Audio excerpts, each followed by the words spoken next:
ayat 12 sampai ayat 15 pada siri ini. Sekarang kita berpindah kepada mencari al-fawaid, beberapa faedah dari sudut pendidikan, dari sudut tarbiyah, dari sudut dakwahnya, apa yang patut kita buat. Kita balik kepada ayat yang pertama, ayat 12. Allahul ladzi sakhkhara lakumul bahr.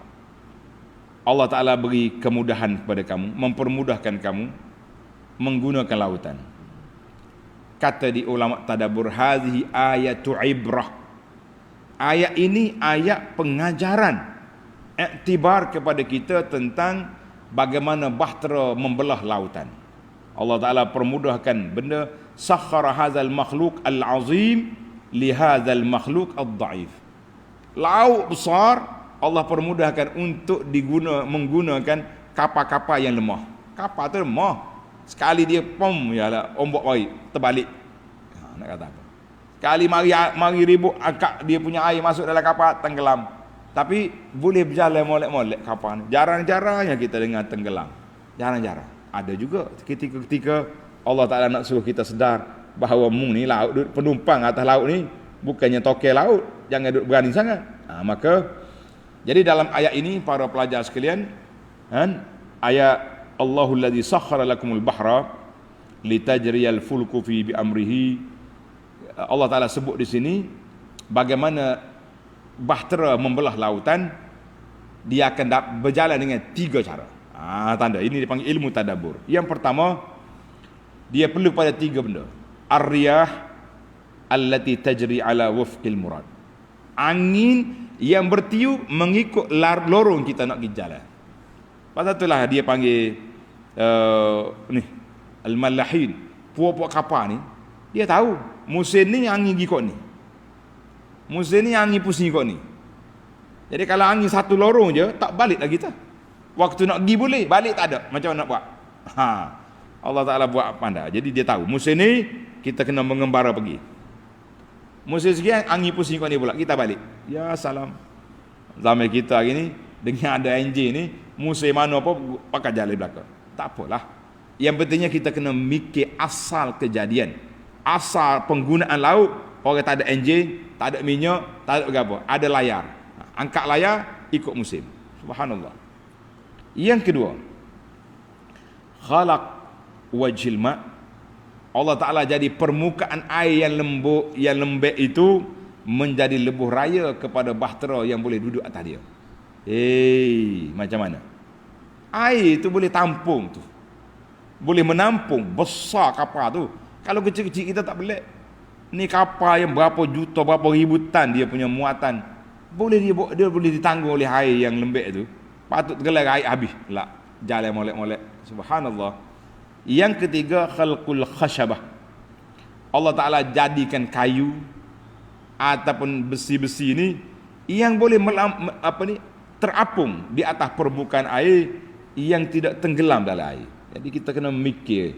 Ini dipanggil ayat berfikir. Ayat kita ni Allah Ta'ala suruh mikir.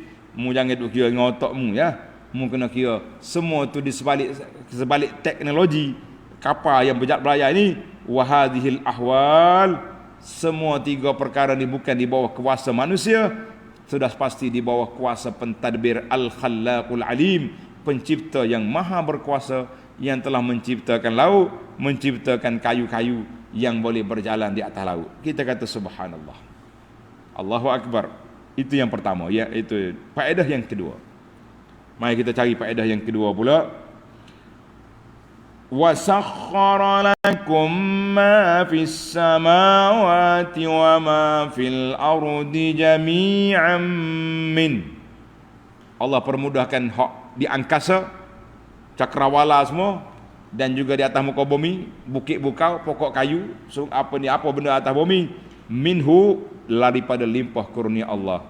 Kita kata, ulama kata apa? Annal asla, asal makhluk-makhluk yang Allah Ta'ala jadikan di atas muka dunia ini dengan pelbagai jenis-jenisnya, sifat-sifatnya, asalnya itu halal untuk digunakan oleh manusia. Wa antakuna tahiratan, dia itu bersih, boleh digunakan, boleh dipakai. Habis Bila dia jadi tak bersih? Apabila ada syariat melarang. Tuan-tuan, ini panggil kaedah al-aslu fil asya al-ibahah. Kaedah kata asal benda atas muka bumi ni, benda di hak di angkasa ni halal belaka sehingga ada dalil yang mengharamkan. Jadi kita kata pokok semua halal. Dalam tanah orang tu cerita lain. Tu sebab hak milik. Hak pokok tu hak jadi. Semua halal belaka. Mu nak makan pucuk boleh, nak makan batai boleh, kecuali memabukkan. Dari cerita lain. Ataupun beracun, boleh mematikan, bukan sakat mabuk. Itu cerita lain. Maknanya asal benda halal. Kecuali apabila dilarang, maka dia jadi tak boleh guna. Itu dia panggil kaedah yang besar, tuan-tuan. Maka para ulama mengatakan asal dalam perkara makhluk halal, tetapi dalam bab ibadah aslu fil ibadah al-man'u. Asal dalam bab ibadat dilarang. Dalam bab ibadat tak boleh buat kecuali ada dalil yang membenarkan. Kenapa awak mai subuh 2 rakaat? Dan Nabi buat 2 rakaat. Kita buat 3 ya. Tak, moga bangun tidur ni segar mega kata orang. Jangan duk reka. Jadi asal dalam perkara ibadat tak boleh buat kecuali apabila ada dalil yang meluluskan. Asal dalam perkara muamalat, dalam perkara kehidupan halal kecuali ada dalil yang mengharam. Macam kita nak pakai baju, pakai. Oh, saya nak pakai baju jubah, nak pakai kurta, pakai kain sarung, pakai baju t-shirt, semuanya boleh berlaku. Tapi bila syariat mengharamkan apabila baju laki-laki pakai baju wanita, itu tak boleh. Laki-laki pakai pakaian, baju yang dibuat daripada sutra, tidak boleh. Maknanya asal tak boleh. Ataupun baju tasyabuh bil kufar, menyamai pakaian orang kafir, khas untuk orang kafir, itu tak boleh. Ni sehari 2 ni main pula ni. Dia nak marah ke buat Arab Saudi pakai serba selubur gitu, dia kata ini pakaian yang ikut orang kafir. Macam-macam cerita buat kita ni. Kita duk pakai pelik-pelik tu tak ada masalah. Tak, duk kata sebeh tekok lah macam-macam. Hak tu Ahlus Sunnah punya. Inilah dia panggil double standard punya cara kita berfikir. Sebab apabila kita nak lawan orang kita suka, cari dalil. Tak. Mana kita kata al-aslu fil asya al-ibahah. Asal boleh, kecuali ada dalil yang melarang, baru tak boleh. Tapi dalam bab ibadat asal tak boleh kecuali ada dalil yang membenarkan, baru boleh. Kalau tidak, nya cakur masuk belaka dalam ibadat kita ni. Atas dasar orang nak buat baik apa salah? Mana boleh macam tu? Baik, kita berpindah kepada yang ketiga. Faedah yang ketiga, qul lil ladzina amanu yaghfiru lil ladzina la yarjun ayyamallah. Ayat ini Allah Ta'ala ajar kepada kita suatu sifat akhlak yang mulia, perbuatan yang terpuji, iaitulah sifat memaafkan orang. Jadi kita gini kaedah, tuan-tuan tanda, kita maaf ni sebab apabila kita boleh lawan, jangan boleh kita berkata aku maaf dia bila kita boleh lawan. Tapi kalau kita tak boleh lawan, aku maaf dia tu. Tapi kenapa mu tak ambil tindakan? Memang tak urat pun. Itu sebagai bukan sakat maaf, itu kena sabar. Kalau kata aku maaf dia, mana kita mampu untuk lawan balik, itu maaf. Itu maaf yang darjah tinggi dia panggil. Kenapa tak buat? Saya boleh je lawan, tapi tak payahlah benda kecil-kecil macam tu. Maka kata di para ulama, kalaulah Allah Ta'ala suruh kita maafkan kepada orang kafir yang buat kesalahan kepada kita, sudah pasti memaafkan orang Islam yang sama-sama satu akidah dengan kita lebih patut diutamakan. Dia kata kita ni orang kafir kita maaf, tapi orang Islam sama kita tak maaf. Ini yang jadi kita penat sekarang ni. Dia panggil berlaku kepenatan dalam dunia hari ni. Pernah seorang anak murid ni mari cakap mencerca orang lain di petok syekh dia. Dia duk kata orang ni, syekh pun celek mata. Pernah pergi berperang dengan Rom? Tak. Pernah pergi berperang dengan Parsi? Tak. Perang dengan Majusi? Tak. Semua puak kafir selamat daripada kamu, kecuali saudara kamu orang Islam tak selamat. Mu duk cerita dia pagi petang siang malam. Apa cerita ni? Macam-macam. Hari ni Allahu Akbar. Kita tengok dalam media panggil media sosial ni, macam-macam grup ada. Grup hodok kata orang hari-hari pun ada. geruk hodok menyesak kau orang apa ada, geruk hodok sebar khurafat karut pun ada, macam-macam ada. Tapi hak pelik memang mendapat sambutan. Hak Nabi ajar ni, ala letihlah kitanya. Nak boleh kau peminat ni bukan main susah. Nah, jadi tak apa, dakwah diteruskan, jangan pedulikan dengan kekacauan yang dibuat oleh orang. Baik para pelajar, kita pergi kepada faedah yang keempat. Man amila salihan falinafsi wa man asaa fa'alaiha. Jadi ayat ini dia bagi dua. Beramal soleh manfaatnya kepada kita, amal buruk mudaratnya ke atas kita. Tengok ilmu bahasa Arab. Dia kata kalau kebaikan dia guna li nafsi. Yang jahat ala tu ke atas. Sebab itulah dalam doa kita, Allahumma khtim lana bi husnil khatimah lana wala takhtim alaina. Jadi ala tu maknanya bala. Ni ada setengah tu iman ni kau mau ala belaka. Allahumma khtim lana ala apa ni? Alaina bi khana. Bila kita tegur dia sengih juga. Kata sengih mu orang belakang makmum tak tahu gapo, amih macam. Ada kita kena beza. Lana li untuk kita. Ala itu bala. Jadi kena ilmu bahasa Arab ni dalam. Maka para jemaah sekalian, setelah kita tahu Allah Ta'ala buka tawaran istimewa, offer kata orang sekarang, nak mana? Pilih. Nak baik, laka. Nak buruk, alaika. Dua perkara yang menjadi pilihan masing-masing. Jadilah kita orang cerdik, jangan jadi orang bodoh. Sebab apa?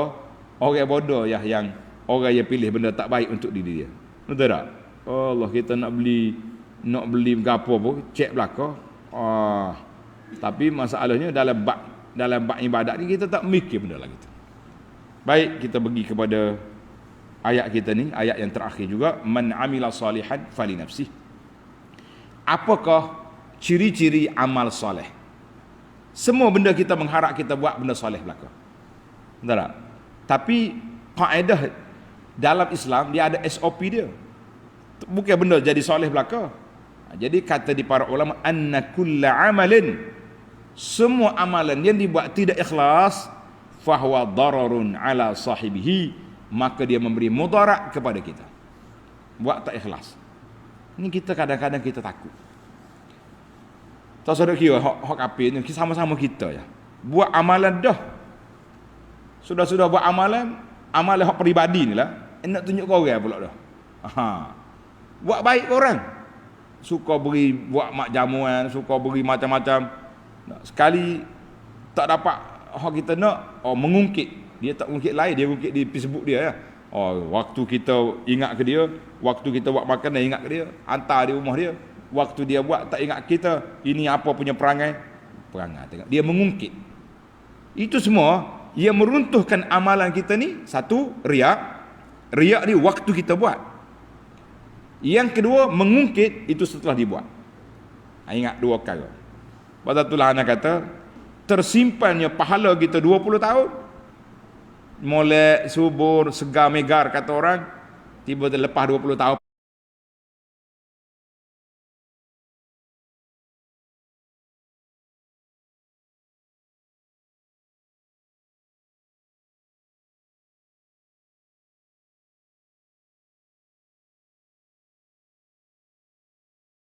patut refresh, disuburkan lagi, tapi hilang pahala dengan sebab mengungkit.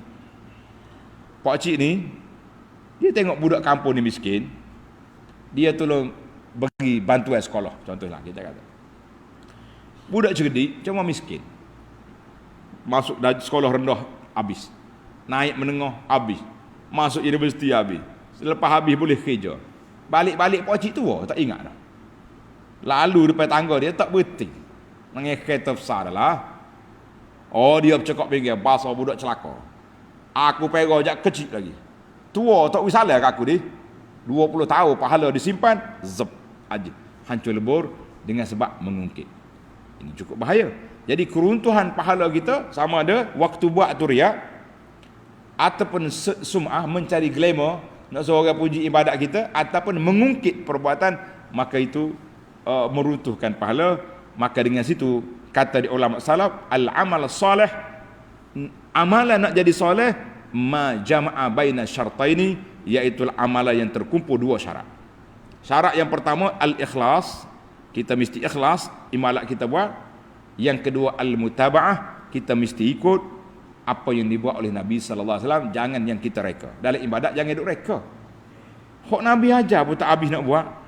Duk sibuk cari hak tu, cari hak ni. Pelik sungguh manusia ni. Manusia kalau Tuhan tak bagi hidayah kat, gitulah keadaan yang terjadi. Kita kata na'udzubillah min ghadabillah, kita minta perlindungan dengan Allah Taala daripada kemurkaan Allah azza wa jalla. Jadi siapa dia buat amalan yang tidak ikut sunnah Nabi, maka itu alaihi la lahu, itu bala ke atasnya, bukan untuknya, dan dia tidak termasuk dalam SOP amal saleh. Tamatlah kita para jemaah sekalian, insya-Allah dalam ayat yang akan datang, ayat 16, kita akan pergi kepada kisah. Setiap surah dia ada satu ibrah. Jadi ibrah kita sekali ini iaitulah ibrah tentang Bani Israel.